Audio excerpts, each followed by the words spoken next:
और आजमनगर से आए हुए सभी हमारे बुजुर्ग अभिभावकों को, सभी हमारी माताएं बहनों को, नौजवान युवा साथियों को आपको तेजस्वी अभिनंदन करता है, आपका स्वागत करता है। पूरे प्राणपुर विधानसभा से आए हुए सभी जनता जनार्दन को आदाब, सलाम और प्रणाम है। और बड़ी खुशी की बात है, कई सालों के बाद प्राणपुर विधानसभा से राष्ट्रीय जनता दल चुनाव लड़ रहा है। जहां तक मुझे याद है 2010 में राष्ट्रीय जनता दल जो है चुनाव लड़ा था, और ठीक उसके बाद इस बार जो है राष्ट्रीय जनता दल चुनाव लड़ रहा है। हालांकि हम लोग हमेशा से गठबंधन में लड़ते रहे, हम लोगों का पार्टी का गठबंधन, पुराना गठबंधन कांग्रेस पार्टी से लगातार रहा है। लेकिन इस बार आदरणीय लालू जी ने, राहुल गांधी जी ने और हम सब लोगों ने विचार किया कि इस बार मौका प्राणपुर विधानसभा से इशरत जहां जी को देने का काम करना है। और मुझे पूरा विश्वास है इशरत परवीन जी को, आप सब लोग जो है एक एक मत लालटेन पर बटन दबा करके हमारी बहन इशरत परवीन जी को विधानसभा भेजने का काम करेंगे। और मुझे पूरा विश्वास है कि इशरत परवीन जी आप लोगों की सेवा एक नेत्री बनकर के नहीं, बल्कि बेटी बनकर के आप लोगों की सेवा करने का काम करेंगे। और हम सब लोग जानते हैं कि राष्ट्रीय जनता दल ऐसी पार्टी है, शुरू से ही अपने विचारधारा से कोई समझौता नहीं किया। लालू जी ने कोई समझौता नहीं किया अपनी शक्तियों से, सांप्रदायिक शक्तियों से। आज हमारे चाचा नीतीश कुमार जी पलटी मार करके भाजपा में चले गए। भाजपा को अगर किसी ने बिहार में जगह देने का काम किया तो वो नीतीश कुमार जी ने दिया। आरएसएस को अगर किसी ने बिहार में जमीन पर लाने का काम किया तो नीतीश कुमार जी ने करने का काम किया। जब हम लोगों की सरकार थी, लालू जी, राबड़ी जी बिहार के मुख्यमंत्री थी, तो ये आरएसएस वालों की हिम्मत नहीं थी कि बिहार में आकर के दंगा फसाद और भाई भाई को लड़ाने का काम करें। हम लोगों ने कभी घुटने नहीं टेके।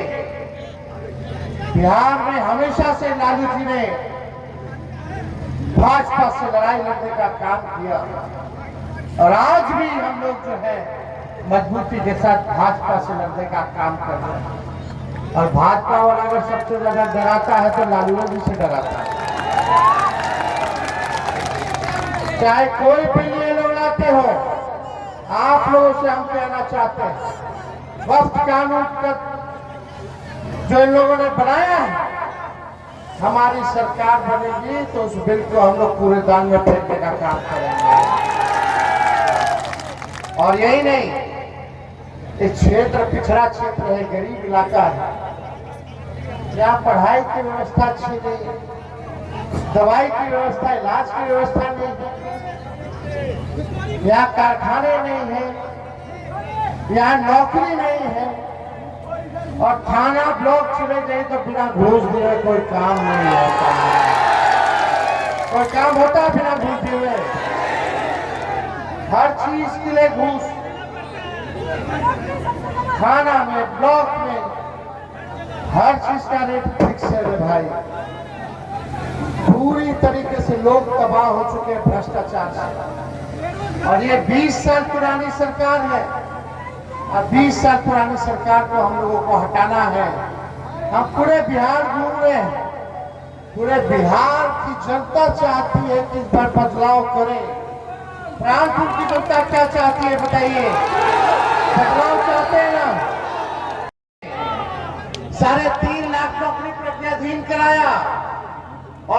4 लाख नियोजित शिक्षकों को राजकीय करने का जो है दर्जा हम लोगों ने देने का काम किया। इस बार तेजस्वी, भले ही तेजस्वी की उम्र कच्ची है लेकिन तेजस्वी की जुबान पक्की है। हमने जो कहा वो किया, जो कह रहे हैं वो करेंगे। आज प्राणपुर में हम कह करके जाते हैं, जिस परिवार के पास सरकारी नौकरी नहीं है उस परिवार में एक सरकारी नौकरी तेजस्वी दिलाने का काम करेंगे। बेरोजगारी से लड़ना है कि नहीं लड़ना? हमारे लोग, कितने लोग पढ़ाई करके बाहर जा रहे हैं कमाने, खाने, दवाई के लिए, इलाज के लिए, पढ़ाई के लिए। ऐसा बिहार बनाना है तो बिहार के लोग जो है बाहर ना जाए, क्योंकि अगर आप लोगों के परिवार में एक सरकारी नौकरी होगा तो कितना सहायता होगा। और ये हम लोग करके दिखाएंगे, करने जा रहे हैं। जो तेजस्वी ने कहा वही ये सरकार कर रही है। हमने बोला पेंशन बढ़ाएंगे 1500, तो ये नकलची सरकार 20 साल से याद नहीं आ रहा था कि पेंशन भी, वृद्धा पेंशन, विधवा पेंशन, दिव्यांग का पेंशन बढ़ाना चाहिए। जब हमने बोला 1500 बढ़ाएंगे तो हड़बड़ा करके, घबरा करके ये लोग 1100 रुपया कर। अरे नकल किया तो वो भी ढंग से नहीं किया, कम से कम 2000 कर देते। किया तो 1100 किया, लेकिन हम लोग आएंगे तो 1500 रुपया जो है वृद्धा पेंशन हम लोग करने का काम करेंगे। हमने कहा 200 यूनिट फ्री में बिजली देंगे, तो ये सरकार कहती है 125 यूनिट फ्री में बिजली देंगे। आप तो बिजली जहां तक फ्री के देने के बाद ये लगता है कि बिजली गुल होने लगा। तो ये लोग केवल नकल कर रहे हैं, जो तेजस्वी कह रहे हैं। हमने बोला माई बहन मान योजना लाएंगे। जितनी गरीब महिलाएं हैं, चुनिंदा नहीं, जितनी गरीब माताएं बहनें हैं, हर महीने खाते में 2500 रुपया, साल का 30,000 रुपया और 5 साल का 1.5 लाख रुपया जो है उन माताएं बहनों को हम लोग दिलाने का काम करें। तो ये नकलची सरकार माई बहन मान योजना का काट लाई। 10-10 हजार रुपया का रिश्वत चुनाव के समय उधार के तौर पर देने का काम कर रही है, वो भी चुनिंदा, सबको नहीं। इतना 20 साल से याद नहीं आया था सरकार को कि 10-10 हजार रुपया। अब जब चुनाव आया तो उधार दिया जा रहा है। ऐसी कोई मदद नहीं, तेजस्वी देगा तो उधार नहीं देगा, वो आर्थिक मदद देगा, महंगाई से लड़ने के लिए सहयोग करेगा, वापस नहीं लेगा। लेकिन ये सरकार वापस लेने का काम करेगी। आप जानिए, ये लोग 10,000 किसने दे रहे हैं? ताकि महिलाएं अपना व्यवसाय शुरू कर लें। जरा अमित शाह जी के बेटा को दे दो 10,000, आप बोलो व्यवसाय चालू कर ले। 10,000 से कुछ होने वाला है? परिवार में एक आदमी बीमार पड़ जाएगा, वही रुपया खत्म हो जाएगा। अब आप लोग तय करो कि एक परिवार में एक सरकारी नौकरी चाहिए कि 10,000 का रिश्वत चाहिए? क्या चाहिए आप लोगों को तय करना? तो ये जुमला पार्टी, भारतीय जनता पार्टी, ये भारतीय जनता पार्टी नहीं है, भारत चलाओ पार्टी। ये लोग केवल दंगा फसाद, हिंसा, नफरत की बात करते हैं, टकरार की बात करते हैं। इनके चक्कर में आप लोगों को पड़ने की जरूरत नहीं।